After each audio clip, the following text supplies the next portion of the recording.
Et salut tout le monde, j'espère que vous allez bien. On se retrouve aujourd'hui pour une nouvelle vidéo. Donc ça faisait quelques jours que je n'avais pas tourné. Donc je m'étais pris un petit peu de pause histoire de pouvoir profiter un peu avec ma famille, etc. Donc je me suis dit que j'allais prendre quelques petits jours pour profiter, notamment après avec ce week-end, etc. Donc là, j'ai pu me remettre un peu en forme. Donc j'ai pas pu tourner ce matin. J'étais un peu KO. Donc je me suis dit, ok, on va essayer de tourner un peu cet après-midi. Du coup, là j'ai un petit peu de temps devant moi, donc je vais faire une petite vidéo assez globale, assez générale, où on va faire un petit point un peu sur les différents marchés. On va parler beaucoup Bitcoin, mais on va faire un petit point peut-être sur certaines alts et voir un peu sur les marchés US, etc. ce qui se passe, histoire de tout faire en une seule vidéo. Et comme ça, on sera un peu tranquille. Donc actuellement on est donc sur le Bitcoin ici en 1 heure, donc on s'était arrêté le 30 juillet je crois ou le 31, donc lorsqu'on était encore dans ce range. Donc je disais que je m'attendais à ce qu'on range encore davantage avant qu'on ait une résolution de ce range. J'avais parlé justement de cet effet de symétrie à partir de ce crash ici. Donc basé sur cette symétrie, je m'attendais à ce qu'on consolide pas mal avant d'avoir une résolution un peu avec ce schéma ici en fractal. Et le marché a finalement pas mal dévié, a finalement fait une résolution de son range bien plus tôt que prévu. Donc niveau timing, c'est des choses qui arrivent, on ne peut pas toujours bien timer le marché. D'ailleurs, c'est presque impossible. Mais en tout cas, basé sur cette symétrie de marché, on pouvait s'attendre du coup à avoir quand même un petit pump ici avant de repartir à la baisse. Finalement, on a eu un break direct sur Bitcoin. Donc là, actuellement, ce qu'on a, c'est qu'on voit que le marché nous forme quand même un sacré schéma de top. On a un très beau double top présent ici, même si on se met sur le 4 heures, on voit que le marché nous fait quand même de beaux M présents. Et quand le marché nous sourit, c'est qu'il est prêt à nous prendre notre argent. Donc c'est un peu une expression, un jargon, enfin une expression que j'aime bien employer, notamment à l'utilisation de de ces structures justement sur le prix. Donc on voit ici sur le 4 heures que le marché a pas mal lutté ici, qu'on avait également cette trendline basée sur nos précédents tops de cycle. Donc là on est sur du 4 heures, je vais pas pouvoir l'afficher, mais si je me mets par exemple on va se mettre sur du one month, ça va être très rapide. Qu'est-ce qui me fait? Ok, j'ai fait n'importe quoi. Donc on va reprendre tout simplement, hop, ok c'est peut-être un peu trop zoomé, on va se mettre plutôt sur du weekly. Donc on voit que sur les précédents tops, voilà, on avait cette trendline de présente et le marché est venu la chercher. Donc là actuellement, là, comme on le voit ici sur le weekly, le prix est venu chercher cette trendline et actuellement on a pas mal, on est resté bloqué dessus concrètement. On voit que les vendeurs ont pas mal défendu ce niveau. Et actuellement, quand on zoome un peu sur le time frame et qu'on se met sur le 4 heures, on voit qu'on a un beau top de présent. Donc on voit que les vendeurs en tout cas ont bien défendu cette zone et que actuellement on peut s'attendre à ce que le marché corrige un peu, se nettoie un peu de ce mouvement haussier. Donc à première vue, la première chose qui me vient à l'esprit, c'est de tout simplement voir la localisation de ce first stop. Donc où on prend depuis le mouvement en entier, ce mouvement haussier, donc on trace notre reload zone. Et il faut se dire que actuellement, on a un first stop qui se situe sur les 104 000 $. Et tant que ce niveau ne continue d'être maintenu, tant que ce niveau n'est pas résolu à la baisse, concrètement, on n'a pas vraiment besoin de s'inquiéter ni de paniquer. Donc c'est pareil, là le prix, on va être passé de 118 000 à 112 000 $. On a encore probablement 8 à 10 000 $ de baisse possible sans pour forcément remettre en question la tendance. Donc va falloir quand même être capable de résister à un potentiel crash, une potentielle correction jusqu'à ce niveau. Donc ça sera à surveiller. Donc pour le moment, on est quand même dans un schéma où on a eu cette résolution ici en M, on a eu un sacré pullback ici, un retest de cette zone, de ce niveau. On a également une grosse résistance avec les moyennes mobiles ici, notamment la MA200, qui avait permis au début de maintenir légèrement le prix, dont on a finalement fini par casser à la baisse. Et là, on est revenu justement retester cette moyenne mobile qui a été une résistance pour le prix. Donc on voit bien qu'on est venu multiples fois retester ce niveau sans forcément réussir à la récupérer, à le recapturer pour les acheteurs. Donc ça montre qu'on est quand même dans une assez bonne dynamique baissière, que les vendeurs reprennent assez bien la main sur le cours. Et là actuellement on a quand même l'Open de New York qui a été fait à 15h30, qui a quand même causé une sacrée baisse là sur le marché. Donc on voit bien le marché qui baisse ici à l'avance. Donc là, New York Kill Zone, donc la Kill Zone, c'est vraiment ce qui se passe 1 heure avant l'ouverture et 1 heure après l'ouverture des bourses. Donc là, ici, New York. Donc on voit bien que le marché a très vite réagi à cette Kill Zone. 14h30, on a déjà eu un gros mouvement. Le marché a un petit peu temporisé à l'approche de l'ouverture.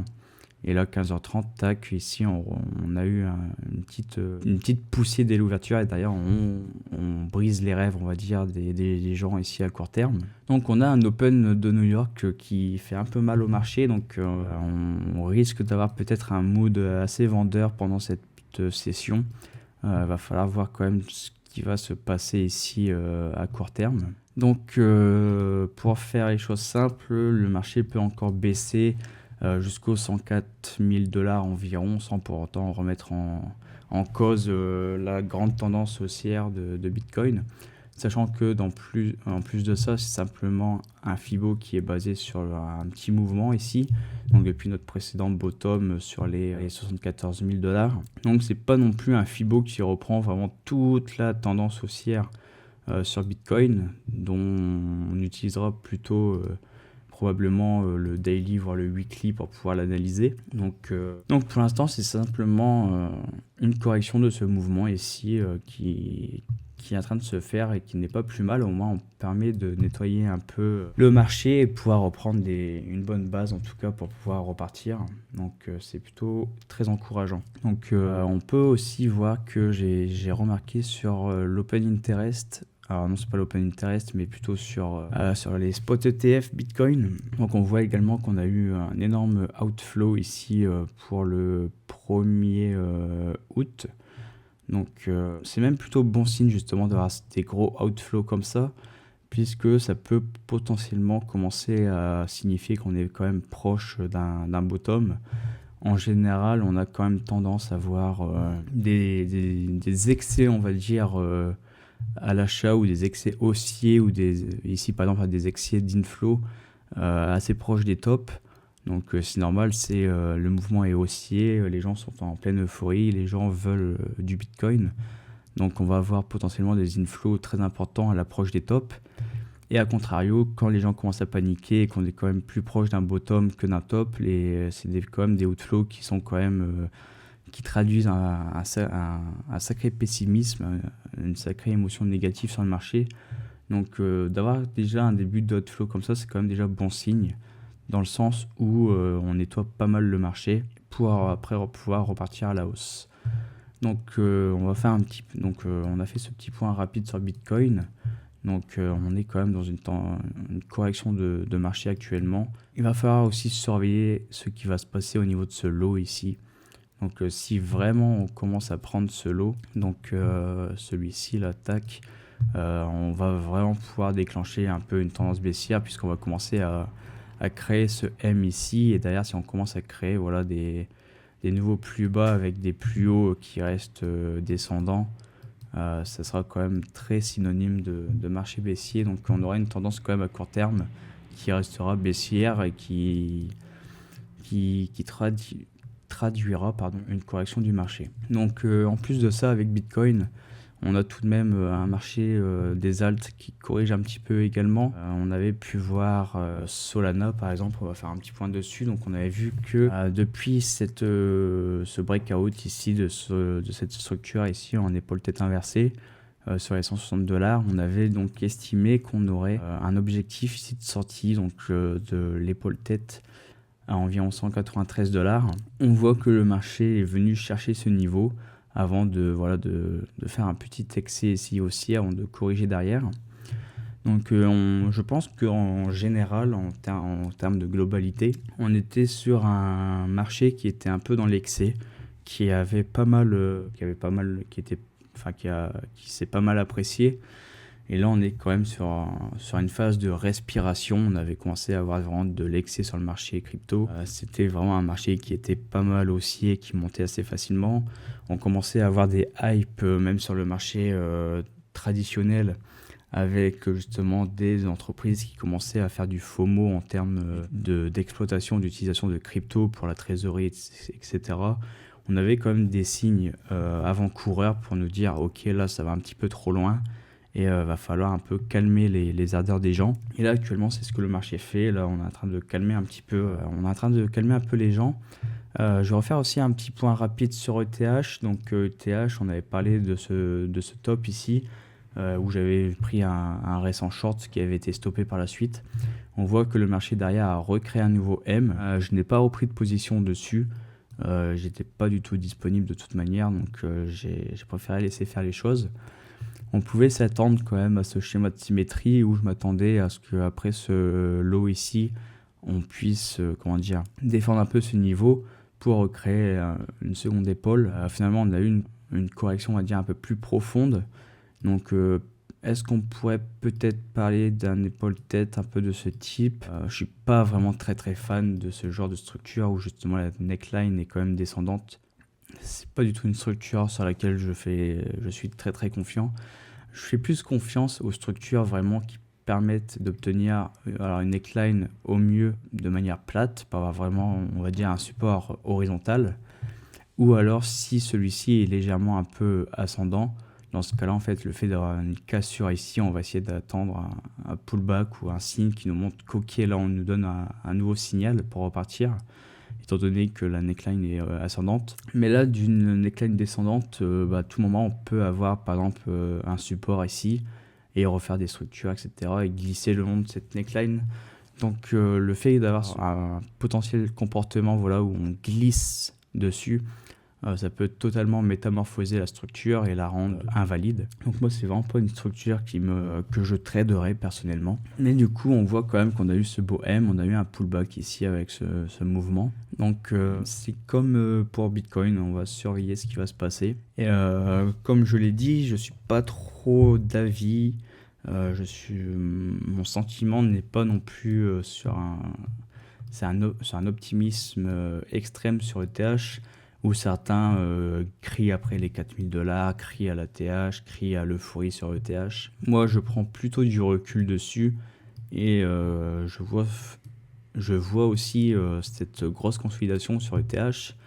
Et je me dis que si on reprend des règles très basiques, on a encore pas mal de consolidation devant nous avant de revoir un ETH qui va reprendre une hype incroyable. Pour moi, là, on est plutôt sur une phase de top de marché ici à court terme, et où on risque peut-être de corriger un petit peu, voire même reprendre peut-être les 0,5%, voire une nouvelle reload zone ici. Donc franchement, pour les prochains mois, moi je serais pas trop choqué de voir un ETH vraiment qui revienne chercher les 2600 à $2000 environ, qui continue un peu de zigzaguer dans ce triangle justement. Donc on verra ce que ça va donner, mais pour l'instant, ce que nous donne en tout cas le price action de TH, c'est qu'il suit plutôt mon hypothèse où je parlais d'un potentiel top justement dans cette reload zone. On avait une énorme zone ici de short, on avait également cette confluence avec le target en AB est égal CD, donc on avait une très grosse localisation ici pour commencer à envisager potentiellement des shorts ou une correction du marché. Et actuellement, le marché, c'est ce qu'il fait, on corrige pas mal. Donc moi, je m'attends à davantage de corrections sur Ethereum. Donc on verra bien ce que le marché va donner. Peut-être que je vais me tromper et que le marché va pas mal consolider ainsi, de sorte à, par exemple, à pas mal maintenir son lot actuel, tac, qu'on va créer un scénario un peu en termes AB est égal CD ici, tac, avec le C, et qu'on repartira en mode D sur un mouvement en CD qui reprendra l'amplitude du AB juste avant. Mais ça sera à surveiller, mais pour l'instant c'est pas du tout ce que le marché donne. Donc pour l'instant on est plutôt dans un scénario baissier, et on verra par la suite ce que le développement du prix va donner. Donc voilà pour ce petit point sur Ethereum. Et je vais faire un petit point également sur les Litecoin dont j'ai pu parler dans le Discord aujourd'hui, histoire de parler un peu de ce que j'ai vu. Puis on fera un petit point rapide sur le marché US pour terminer. Mais de ce que j'ai vu, donc j'avais pris le Litecoin ici en weekly, donc on voit qu'on a eu un très beau pullback ici, sur ce W en weekly, où on est venu retester les 107 $, tac, pour après rebondir dessus. Et je me suis permis aussi de faire un tweet concernant Litecoin avec une image que je trouve quand même très intéressante à garder justement en textbook, de garder vraiment de côté pour se dire ok, à quoi ressemble vraiment un pullback parfait. Et pour répondre à cette question, j'ai utilisé tout simplement la charte de Litecoin actuellement qui est vraiment très très belle. Je ne vais pas pouvoir peut-être l'afficher là, je ne sais pas, est-ce que je peux l'ouvrir? Donc je vais pouvoir faire ça, hop. Donc là on avait tout simplement l'image de Litecoin ici en weekly avec ce W, ce pullback. Et donc si on zoome ici sur du 1 heure, on voit qu'on est revenu retester donc ce pullback ici, cette neckline. Donc on voit que le marché est revenu plusieurs fois tester ce niveau. Donc on a ici un premier test ici qui correspond à cette bougie là. Donc on a quand même tenté de structurer un peu de W ici. On voit qu'on a eu un potentiel W. On a essayé de faire une structure ici pour après finalement être avalé. Le marché a pas mal consolidé sur cette zone avant de complètement craquer. Et ensuite, on voit que on a un Litecoin qui a fait une très très belle consolidation ici sur cette neckline. Donc si on zoome sur du 1 heure, sur ce qui se passait sur cette mèche ici sur le weekly, on aurait vu tout simplement ce W ici vraiment se structurer sur la neckline. Et derrière, le marché a totalement rebondi dessus. Mais pour moi, ça c'est vraiment ce à quoi ressemble un pullback vraiment parfait sur une structure. Donc c'est le fait de voir par exemple ici sur du weekly, un retest en weekly de la structure. Et on zoome un peu sur une unité de temps plus basse.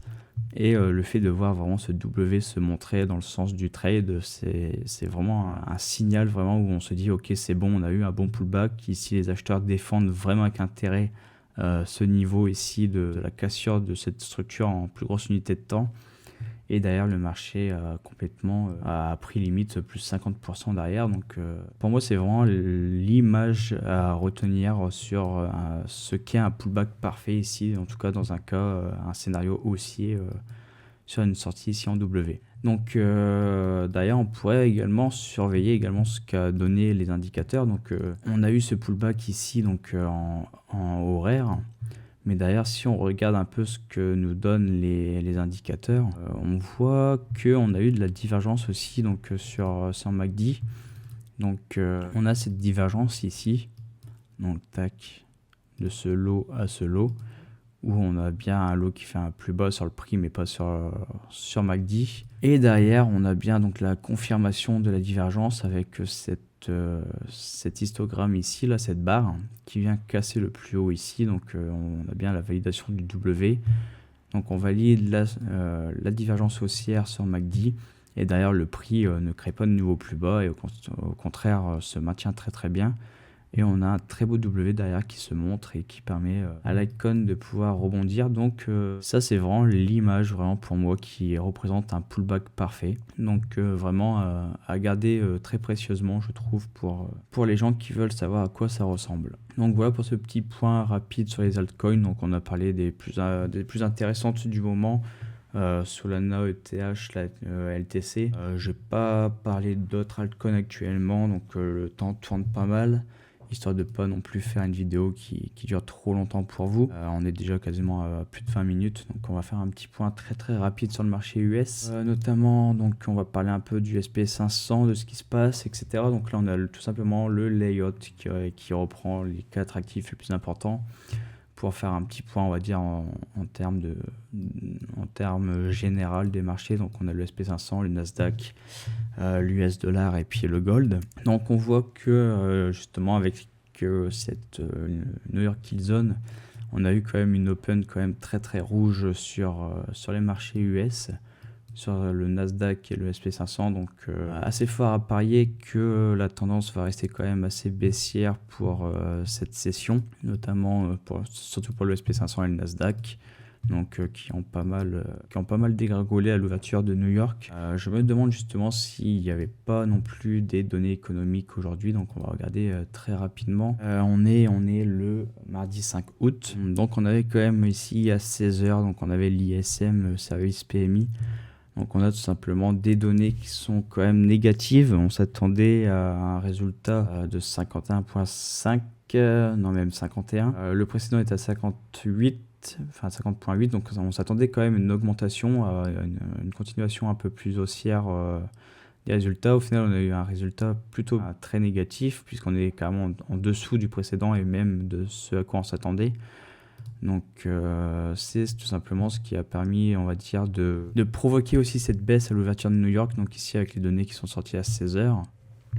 Donc on a quand même un ISM Service PMI donc, qui montre quand même que l'économie se contracte un petit peu. Donc on peut notamment parler des tarifs aussi causés par Trump et l'augmentation qui montre que ce rapport se resserre un petit peu. Donc là, l'ISM Service, c'est tout simplement un indicateur qui va permettre de montrer un peu la santé des secteurs liés aux services aux États-Unis, donc tout ce qui est stock, commandes, livraison, etc. Donc on voit que d'ailleurs c'est carrément détaillé sur ce qui est montré. Donc on voit qu'on a un ralentissement qui a été vu sur la production et l'activité business. On est à 52,6 contre 54,2 avant. Les nouvelles commandes, on est à 50,3 contre 51,3 avant. Les inventaires 51,8 contre 52,7 avant. Donc tac. Et aussi une pression des prix intensifiée à son plus haut depuis octobre 2022, avec un sujet en commun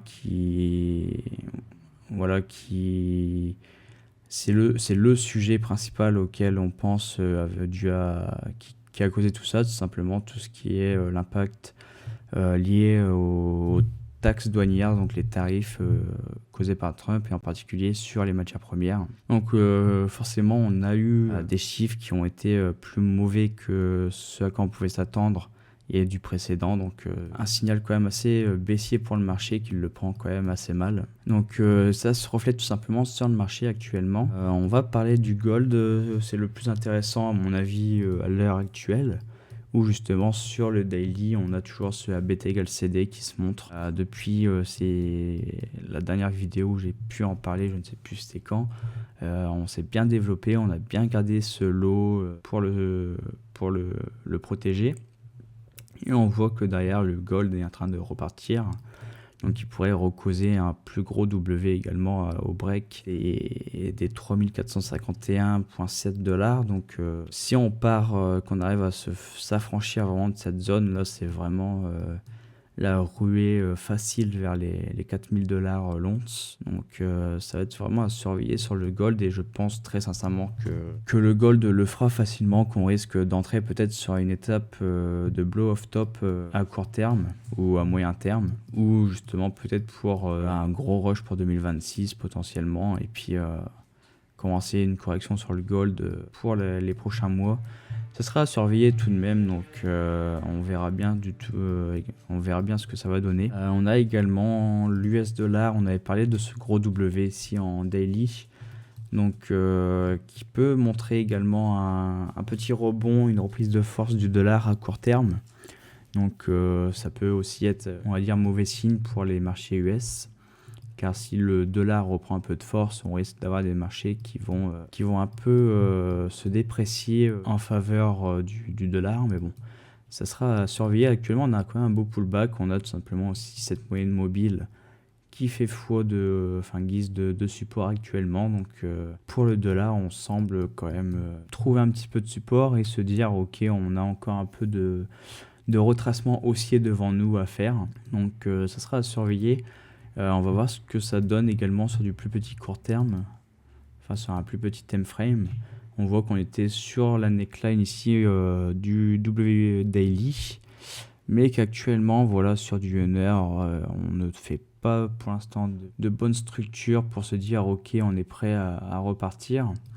On a potentiellement un W, mais là on voit qu'on fait des niveaux plus bas à chaque fois, donc pas de W horaire actuellement qui pourrait donner un potentiel signal pour nous dire ok, c'est bon, on confirme le pullback, on donne le signal pour repartir à la hausse.